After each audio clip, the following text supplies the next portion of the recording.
So imagine giving birth to a son that looks like this.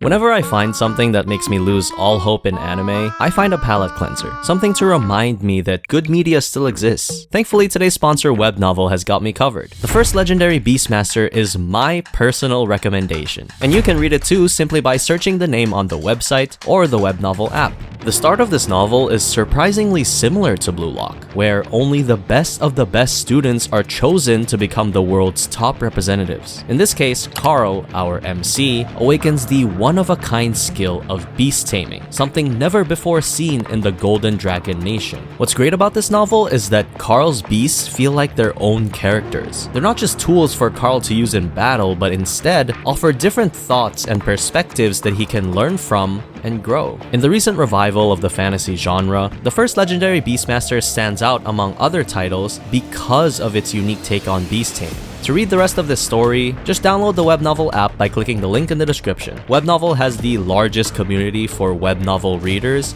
and is a platform dedicated to fantasy novels, even having comics for those very works. Definitely check it out. If you're not up to speed, Blue Lock Season 2 is being memed as a glorified PowerPoint disguised as an anime. And from what I showed you just now, there is some merit to that statement. I'm not gonna sit here and defend Blue Lock just because it's special to me, okay? I'm biased. I am not blind. Blue Lock Season 2 so far is a poorly made product coming from the most popular sports manga ever in recent times. It's lazy, it's low effort most of the time, and there's no excuse I can come up with to justify why it looks that way. So let's take a few minutes to witness just how bad the animation really is. Season 2 starts off with Rin 1v1 against his brother Sai, and I think I'm the only person in the world who has a problem with this opening scene. So Sai is claiming that his little brother hasn't improved since he came back from Real Madrid, or whatever, some bullshit like that. That's not what I'm focusing on. What I want to know is if you noticed how many cuts were made while I was talking. This clip of Sai dribbling past his brother is unedited, straight from the episode. Did you count how many cuts there were?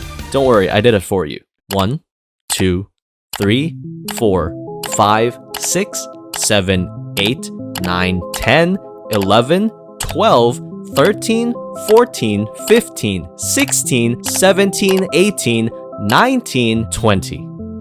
This dribbling scene was 25 seconds long. 20 cuts made in the span of 25 seconds? What is this, a Western action movie?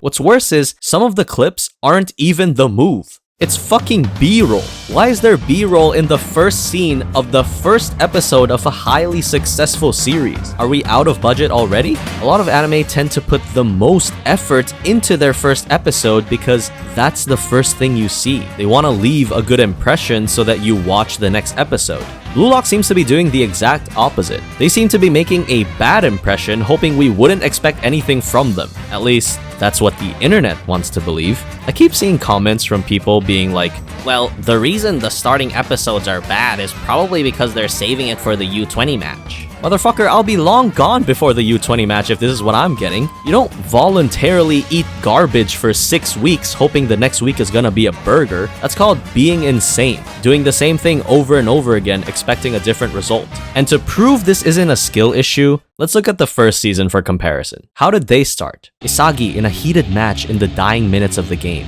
By the way, already more movement in 5 seconds than any of Season 2. One goal to win the game. Isagi dribbles past countless defenders. He passes to his teammate. Teammate shoots, hits the post. They counter. Kira takes the ball down first touch, drives in, scores. I don't know about you, but I think this sequence of plays is much harder to animate than two guys playing 1v1. But I don't see any B-roll being used here. I don't see them panning to the audience, panning to the sky, showing us how detailed the Gatorades the players are drinking. No, they gave us a minute's worth of actual football that we can't even get 25 seconds into Season 2. You can't even argue that Sai's dribbling was difficult to animate, because if you say that, anything that Bachira did in Season 1 shouldn't exist. Bachira was doing roulettes, rainbow flicks, and nutmegs back to back in the first season, but they can't animate Sai doing just one of those things, there's no excuse. The only reason I will accept is complete negligence. They either did not care at all about making a good product because they knew we would eat it up, or they had a super corrupt person who mismanaged resources and took all the money. I refuse to believe they couldn't make this scene look any better than it is now. And they're lucky episode 1 was an intro, because they got away with animating people just standing around for 20 minutes. Episode 2, however, is a whole nother story. Do you know what I wrote in my notes after watching this episode? At minute 8:29, I commented, "It's like I'm watching those highly edited manga videos." It's impressive on YouTube because it's usually one guy and they're uploading it basically for free with ads, if they even get any, but it's different when it's an entire company with a full team of animators. So what am I talking about? Let's look at these highly edited manga panels. 指導の動きに連動しろ。このありえない身体能力が国神を鎮めた力。 I'm sorry to be that guy, but you're literally just adding a wave effect on a still image. You wanna see me do it? Here, let me show you.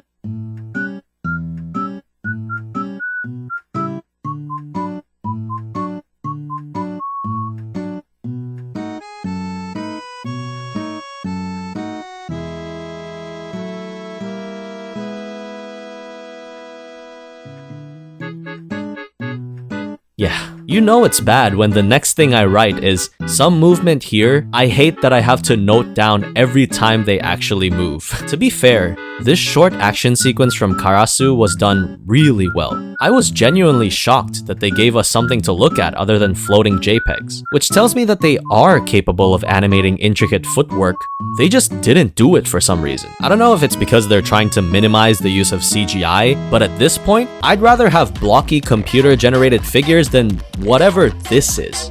ラストパス。 I love seeing those memes where people try to recreate this exact scene. Because the best part is, it actually looks very close to the original. And to really sell you on the terrible animation this episode, at one point, they used a PowerPoint transition. God damn, they used the trick I did in elementary school, man. Distract the teacher from my shit presentation by putting fancy slides. Episode 3 solidified to me that Blue Lock is actually very well drawn. It is not well animated, because good animation requires two things. One is that it has to move, and two, it has to move well. Blue Lock can't even get the first one right, so there's no point in wishing for the second. But the drawings are really fucking good.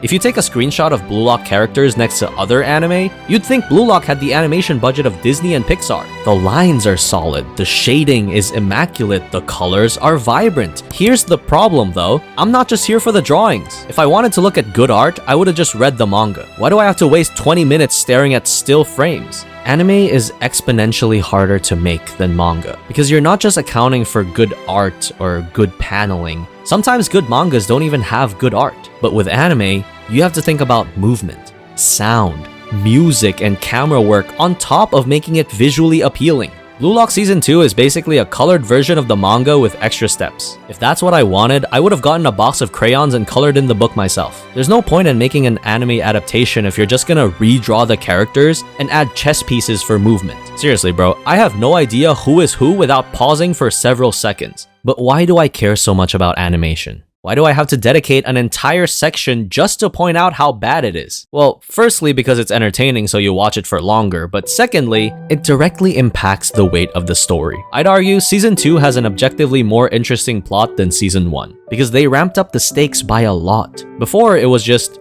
who could fit into the Japan national team? Now it's, we could become the Japan national team because Blue Lock is gonna close down if we lose. All of a sudden, it's no longer one for all, but showing that you can work with the players around you, which in turn allows us to root for more people. Since there's 11 potential players who can start against U20s, I can root for Chigiri and Hiyori at the same time. My two favorite femboys. You know shit's gotten serious when there's multiple colored hair people. Whereas Season 1, we got Ladies Man, The Traitor, and Naruhaya. Be honest, bro. No one expected these motherfuckers to make it. Come on now. Everything points to Season 2 being better than Season 1 plot-wise. So why do the scenes in Season 1 still hit harder? Partly because I don't know what the fuck is going on half the time in season 2. By constantly using still frames that slide across the screen, it makes it difficult for me to remember where anyone actually is. Sure, Isagi can give me a play-by-play dissecting every touch made in the game. Thanks for the commentary, bro.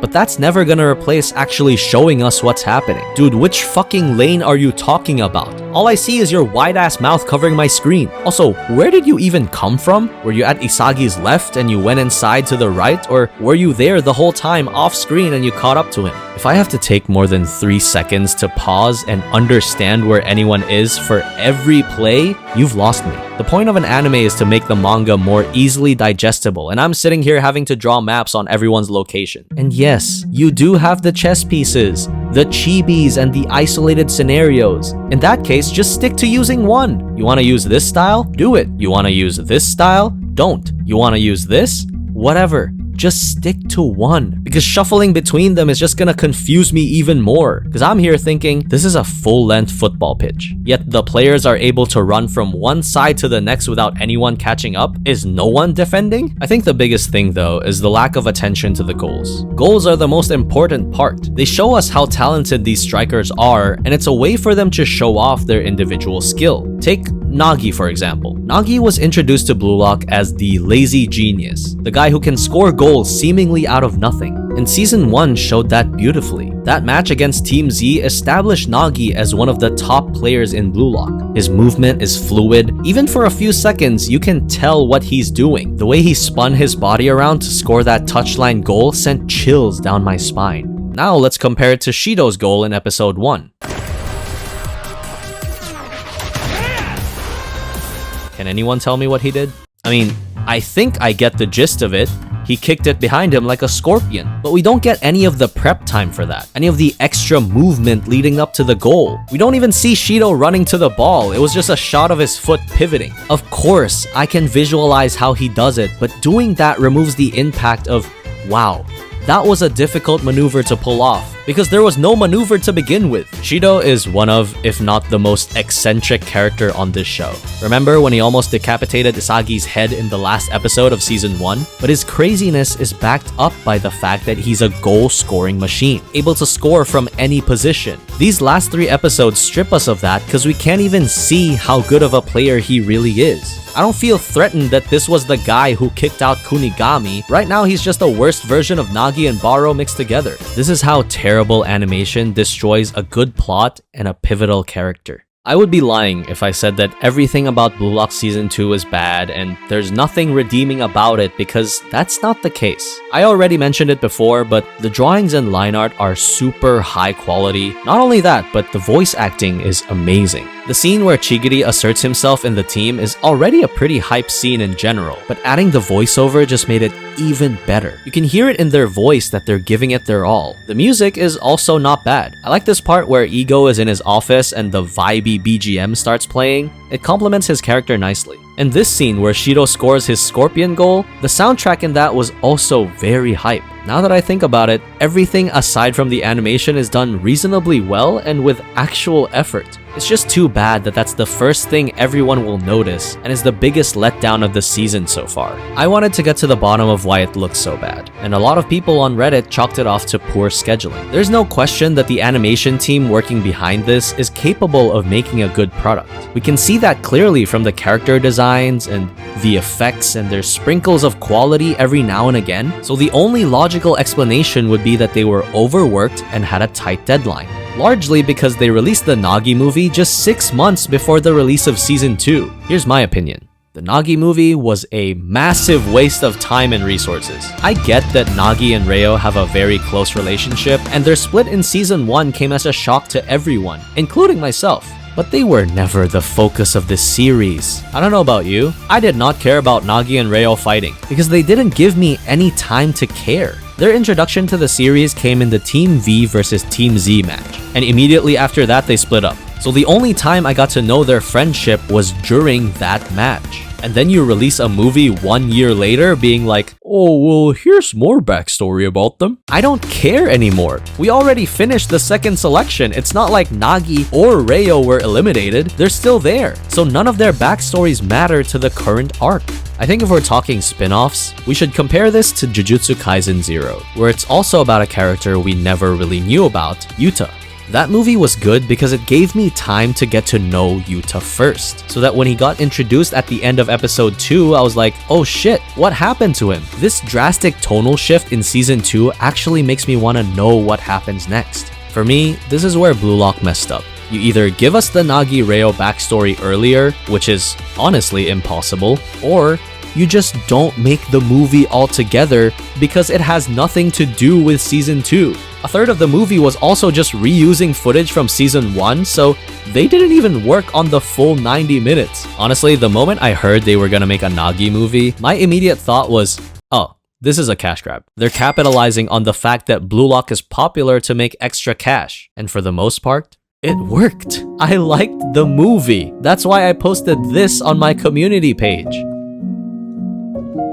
This post is so, I guess you are my little PogChamp coded. But if it's choosing between episode Nagi and having actual animation for season 2, I dropped Nagi on his head 1,000,000 times over. It's the most useless product they invested their resources into, especially since we know now that it impacts the quality of season 2. So where does this leave me? Well, I think I'm gonna hold off on watching the anime. If there's one good thing that I got from watching season 2, is that it made me feel extra motivated to read the manga again. If you don't know, the Blue Lock manga is 50 times better than what we're getting now in the anime. For some reason, despite both mediums using still frames, the manga is able to capture the movement of the players and the ball so much better than the anime. I highly recommend that you ditch the anime now while you can and go straight for the manga. Because in the end, I hope to every god they're saving money for the U20 match. Please, please, please, please, please, please, please, please, please. I just want my Blue Lock back, man.